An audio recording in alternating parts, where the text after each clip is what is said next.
Oke teman-teman, kembali dengan saya Alvenio Channel. Oke, sebelumnya saya ucapkan salam rahayu, salam peternak babi di seluruh Nusantara. Semoga kita selalu dalam keadaan sehat, rahayu, dan sejahtera. Oke, sebelum saya lanjut video ini, saya mohon dukungannya teman-teman sekalian. Tolong like, share, subscribe biar teman-teman sekalian nggak ketinggalan dengan video terbaru saya. Oke, saya lanjut. Oh ya teman-teman, ini bagian dari lanjutan video yang kemarin ya teman-teman.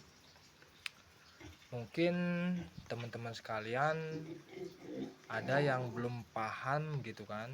Jadi saya akan lanjutkan video ini. Oke. Yang pertama ya teman-teman, masalah lingkungan gitu teman-teman. Lingkungan itu meliputi kandang ya teman-teman. Usahakan kita mulai beternak atau memelihara babi, usahakan kandang kita selalu bersih ya teman-teman. Udah gitu kita sering rutin juga nyemprotnya, kalau bisa pakai pakai semprotan berherbisida gitu. Jadi kalau kandang kita bersih, otomatis babi kita pasti sehat-sehat gitu teman-teman. Misalkan kalau kita kurang bersih gitu kan, kotoran babi jarang dibersihkan gitu kan, ya kemungkinan besar lalat-lalat juga pasti akan banyak berkerumunan. Jadi penyakit juga pasti akan banyak datang juga gitu. Dan lagi kalau bisa ya teman-teman, kandang kita atau babi kita rutin disemprot atau dimandiin gitu kan. Misalnya kalau kita biasanya nyiramnya cuma sekali sehari, kalau bisa minimal 2 kali sehari ya teman-teman. Soalnya kan semakin kita jaga kebersihan, otomatis kesehatan juga pasti akan terjamin gitu kan. Dan yang kedua tentang bibit ya teman-teman. Kalau menurut saya usahakan bibit itu yang berkualitas gitu teman-teman. Dalam arti berkualitas itu bibitnya yang sehat-sehat, udah gitu yang agak besar-besar dikit lah gitu, jangan yang kecil-kecil. Kita membelinya ntar risikonya kadang-kadang bisa udah nyampe di rumah bisa mati gitu kan. Oh ya teman-teman, kalau bisa kita memilih bibit, usahakan bibitnya minimal 50 hari dari lahir baru kita belinya gitu teman-teman. Ya soalnya kan anakan babi itu tergolong sensitif ya teman-teman. Kadang-kadang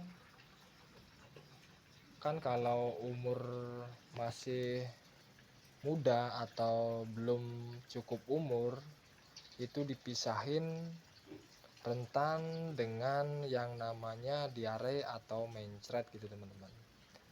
Dan yang pasti pesan saya buat teman-teman sekalian, kalau memilih bibit usahakan di atas 50 hari, kalau bisa yang udah lepas dari penyakit gitu teman-teman.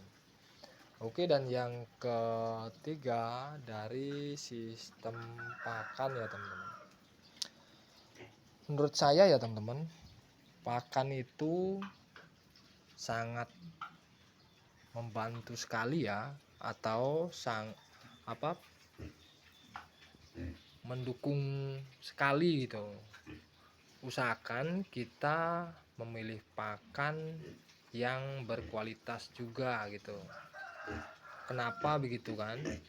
Kalau babi biar cepat besar atau sehat-sehat dan cepat besar, cepat panen, usahakan kita ngasih pakannya yang banyak vitaminnya gitu. Apa saja sih makanan yang banyak vitamin atau kandungan unsur-unsur vitaminnya banyak gitu kan? Yang pertama, dedak padi teman-teman. Oh ya teman-teman, usahakan kita memilih dedak padi yang halus ya teman-teman. Soalnya kalau kasar itu kandungan vitaminnya mungkin agak berkurang timbang yang halus gitu kan. Apalagi kalau kita beli dedak yang ada merangnya, kalau bisa saya anjurkan jangan beli yang seperti itu ya teman-teman. Soalnya itu otomatis kerugian kita itu udah separohnya atau seperempatnya lah gitu kan. Usahakan kita memilih dedak padi yang katul, walaupun nggak katul banget walaupun nggak yang katul nomor 1, minimal yang semi katul gitu teman-teman. Dan yang kedua, campuran dari pakan itu dedak jagung teman-teman. Dedak jagung menurut saya itu sangat penting ya teman-teman. Soalnya kalau dedak jagung itu larinya kan ke daging teman-teman. Otomatis kalau kita ngasih dedak jagung, otomatis babi kita banyak akan dagingnya gitu.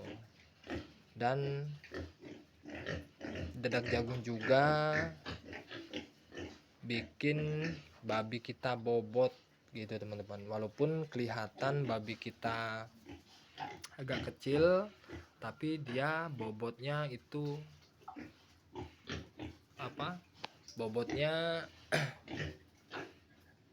bobotnya bagus gitu teman-teman. Jadi cuma kelihatannya aja kecil tapi dia berbobot gitu. Udah gitu kita kasih sentrat ya teman-teman. Oh ya teman-teman, sentrat juga kalau bisa ya teman-teman, itu jangan sampai enggak gitu teman-teman.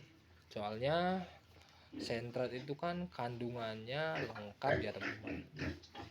Kalau yang saya baca, maksudnya yang di label sentrat itu kandungan vitaminnya itu banyak teman-teman. Seperti mineralnya ada, proteinnya ada, seratnya ada, lemaknya ada, dan lain sebagainya. Jadi usahakan sentrat itu wajib dan harus pakai sentrat gitu teman-teman. Dan yang keempat, kita usahakan vitamin atau mineral juga kita kasih ya teman-teman. Dan yang ini juga, kalau biasanya kita baru memelihara baru ngambil bibit gitu seperti di video saya ini, usahakan kita kasih tambahan seperti susu formula gitu teman-teman. Soalnya biasanya kalau babi udah disapih atau udah dipisahin sama induknya atau babonnya, otomatis air asinya kan udah nggak dapet. Jadi bisa susu formula itu buat pengganti air susu ibunya gitu teman-teman. Dan yang kelima itu ampas tahu ya teman-teman. Tapi kalau teman-teman biasanya pakai sistem pakan kering, nggak dikasih juga nggak apa-apa teman-teman, soalnya itu cuma sekedar tambahan buat pelengkap makanan babi kita gitu teman-teman. Dan yang keempat teman-teman, itu hoki ya teman-teman. Kalau menurut saya hoki itu juga sangat mempengaruhi sukses enggaknya atau berhasil enggaknya suatu usaha atau berternak gitu kan. Itu pasti meliputi hoki ya teman-teman.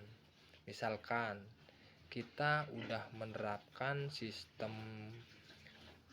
kandangnya udah bersih, udah gitu sistem pembibitannya udah bibitnya yang berkualitas, udah gitu segi pakannya juga udah berkualitas, udah pokoknya nggak ada kekurangan, tapi target kita nggak memenuhi standarnya, berarti itu hoki kita yang belum gitu aja teman-teman. Tapi selama kita terus berusaha, mudah-mudahan lah teman-teman sekalian, kita pasti diberi hasil gitu teman-teman. Oke, cukup sekian dulu teman-teman. Semoga tip yang saya berikan kepada teman semua bisa bermanfaat dan bisa menerapkan sistem yang saya berikan itu. Mudah-mudahan teman-teman sekalian berhasil gitu teman-teman. Salam dari saya, salam peternak. Semoga kita selalu berjaya.